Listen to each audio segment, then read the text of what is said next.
When the price drifted aimlessly in August, could you feel the silence before desire awakened? Was there anything in that stillness that made your heart race with longing? And when it gapped up, breaking free, was it not like love suddenly arriving unannounced? Wasn't it a moment when new emotion burst into something once dormant, like passion rising from apathy? Is knowledge enough if it lies untouched, like a letter never opened? Is wanting enough if we never dare to act on it? When the bullish candle lit the sky after that gap, did it make the earlier quiet feel like the breath before a kiss?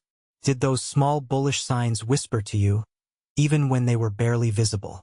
Were they not forming a foundation, a secret base where longing could bloom unnoticed? When resistance stood firm at $34, did it feel like a barrier to love, solid and unmoving? But when price soared past it, did your heart not leap, knowing resistance had surrendered? Did the 50-day moving average mean anything when love was charging through without hesitation? Can we read the past to understand the moment passion ignites? Does overbought still matter when hearts are rushing in, uncaring of rules? What if that sideways trend was just the waiting room for desire to finally arrive? Could the same signal, if placed differently, mean something entirely else? Is a gap up from stillness not more intoxicating than a gap from a high? Can we train our eyes to see where profit begins, like recognizing the moment affection turns into devotion? Is it not simpler than we think, to picture love before it arrives, and be ready when it does?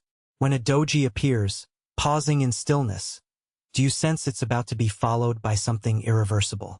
Isn't the doji like a hesitant glance before a bold confession? If prices leap after a moment of indecision, can we not say a decision has been made with force? If a doji whispers uncertainty, does a gap up scream commitment? And if that gap follows the doji, does it not speak of clarity after confusion, of resolve after hesitation? Wasn't the sideways lull before Ultratecha's rise just a lullaby before the awakening? Can one single doji hold so much power, even if the day after doesn't show strength? Isn't the signal found not in the candle's strength, but in the timing of desire? Even when the candle closes weak, if it gapped up from a doji, is that not a clear sign of new hunger? Would you need a roaring fire when the first spark already proves the flame? If you saw a doji and the next day brought a gap, would you wait, or would you follow the rush? What if the signal isn't in how high it opens, but in the very fact that it dares to rise? Even when it doesn't perfectly gap above the range, if it moves with strength, doesn't that matter more? Isn't it enough to know that after uncertainty, buyers stepped in with certainty? If yesterday was doubt, and today is movement, must we question the direction?